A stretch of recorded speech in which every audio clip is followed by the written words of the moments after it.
Bonjour la famille, j'espère que vous allez bien. Moi c'est Nietzsche le Catalan sur votre écran. Alors les gars, on se retrouve aujourd'hui pour un petit build-up, tactique en fait par rapport au match Bilbao versus Barça. Ceci n'est pas un avant-match, c'est juste un zoom tactique en fait sur l'adversaire du jour qui est l'Athletic Bilbao. Du coup, sans plus tarder, générique.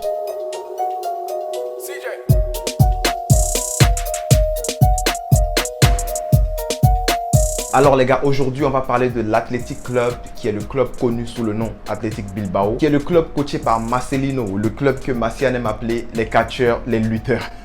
Alors Marcelino Garcia, on le connaît bien, ce coach n'est pas à présenter. Moi je l'appelle Monsieur 4-4-2, il adore ce système-là. Marcelino connaît la Liga comme sa poche. Pourquoi est-ce que je dis ça? Il a coaché beaucoup d'équipes de la Liga, mais aujourd'hui je vais m'attarder sur deux équipes seulement. On va parler de son passage à Valencia. Alors il a coaché Valencia de juillet 2017 à septembre 2019. Il a joué 110 matchs là-bas et c'est l'équipe où il a le meilleur ratio de points. Son ratio de points par match à Valencia est de 1,79. Ceci est un bon ratio. Bon, pour lui, c'est quand même son meilleur ratio. Il avait aussi coaché l'équipe de Villarreal où il a joué le plus de matchs là-bas.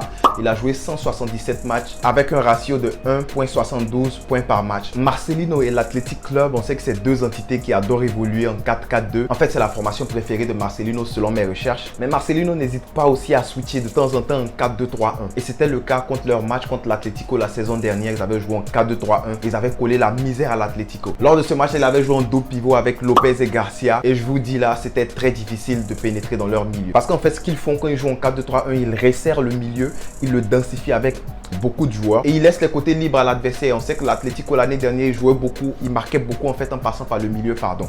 Et sur les côtés, ils n'étaient pas très tranchants. Du coup, ils jouaient un peu comme Klopp le faisait lorsqu'il avait Van Dijk. C'est comme ça que Marcelino adore jouer lorsqu'il est en 4-2-3-1. Et défensivement, cette formation de Marcelino là, c'est une très bonne idée lorsque tu joues contre une équipe qui est joueuse en face de toi, une équipe qui aime conserver le ballon, une équipe qui aime passer par le milieu de terrain. On sait que le Barça, on a des problèmes sur les côtés actuellement. Pas vraiment des problèmes, je veux dire que notre construction de jeu passe toujours par le milieu avec Depay et Griezmann qui resserrent toujours pour laisser l'espace à Jordi Alba et Dest. Ensuite, on va parler des 4-4-2 lorsque Marcelino les utilise. Ils ont utilisé leur 4-4-2 le match dernier contre Elche et ça n'a pas vraiment marché. Lors de ce match-là, c'était très pauvre en termes de situations créées et même leur expected goal qui est le XG était de 0,64 qui est très pauvre. En fait, pour ceux qui ne savent pas, expected goal, le XG c'est la probabilité qu'un tir se termine en but et ça dépend des caractéristiques du tir mais aussi des événements menant à ce tir là. En tout cas, moi je me sers de ce ratio là pour évaluer une équipe et même souvent évaluer un joueur qui fait partie d'une équipe. Pour ceux qui jouent FPL, vous savez de quoi je parle. Donc revenons à leur XG qui est de 0,64 pendant que celui du Barça est de 3,46. C'est-à-dire que nous on a plus de chances de se créer un but, on a plus de chances de se retrouver devant le gardien et de marquer. Alors l'Athletic Bilbao, c'est pas une équipe qui va te filer quoi 5 buts par match, hein, c'est pas une équipe qui est comme ça. Donc moi ce que je pense c'est qu'il faut les mettre sur le back foot, il faut les presser, il faut les resserrer et faire monter les défenseurs de telle sorte que lorsqu'ils reçoivent le ballon pour faire un contre, on a un contre-press qui sera activé automatiquement. D'ailleurs, même le dernier match de Coman contre eux, Marcelino a encore utilisé son 4-4-2. Mais le Barça avait utilisé un 3-5-2. Un 3-5-2 qui a été payant avec Dest et Alba en piston. On a eu 77% de possession avec beaucoup de tirs et des tirs cadrés. Du coup, ça veut dire qu'on a vraiment bouffé ce match-là. J'ai revisionné le match, je l'ai analysé et j'ai remarqué certaines choses. J'ai remarqué par exemple que nos trois centraux, lors du 3-5-2, ils étiraient vraiment l'espace pour pouvoir jouer entre eux, commencer la construction. Du coup, lorsqu'ils étiraient, Lenglet, Minguez, ça si je ne me trompe pas, Iñaki Peña et Garcia ne partaient pas pressés parce que l'espace était trop grand. Du coup, ils se rabattaient sur notre milieu qui était Busquets et De Jong. Ils essayaient de plutôt fermer l'option de passe au milieu. Mais le problème pour eux, c'est que lorsqu'on arrivait à trouver nos pistons, Jordi Alba et Dest, on arrivait après cela à retrouver De Jong et Busquets.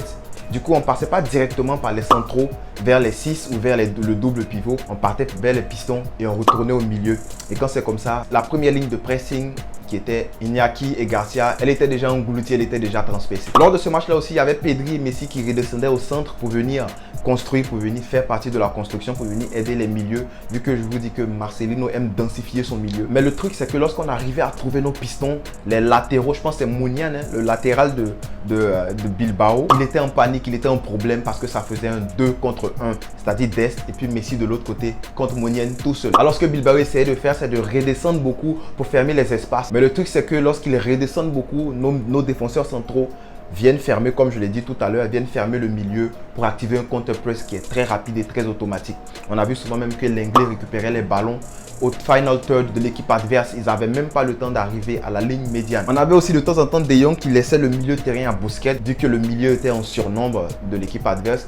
De Jong quittait ce milieu-là pour aller se retrouver sur le côté droit, essayant de combiner avec Dest pour unleash Lionel Messi. Et ce qui arrivait, c'est que Bilbao, ils essayaient de venir pas qu'un milieu pour empêcher la construction entre De Jong, Dest et Messi. Mais lorsqu'ils le faisaient, chose facile, on retrouvait Jordi Alba de l'autre côté et on switch l'équipe complètement, on la tear apart comme les Américains le disent.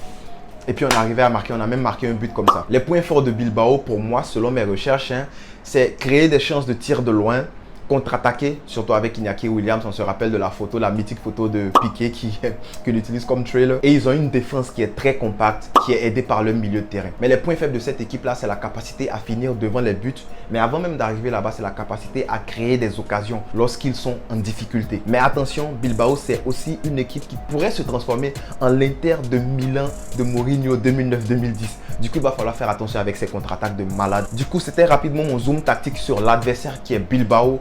Et je vous dirai dans le débrief comment il va falloir faire pour étirer le bloc pour pouvoir peut-être remporter ce match avec une large victoire. Donc on se retrouve dans une prochaine vidéo dans le match preview. En attendant, dites-moi en commentaire comment vous sentez ce match-là. Est-ce que vous appréhendez ce match-là de façon positive ou de façon négative? Je vais être en commentaire, lire les commentaires et peut-être y répondre. On n'oublie pas de mettre un pouce bleu et de s'abonner si ce n'est pas encore fait, sans oublier d'activer la cloche de notification. À tous mes amis catalans, Visca el Barça.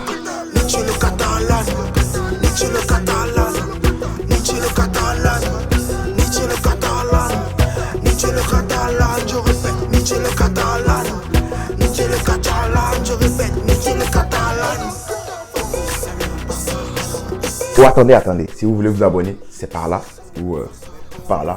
Si vous voulez regarder une nouvelle vidéo, là c'est là.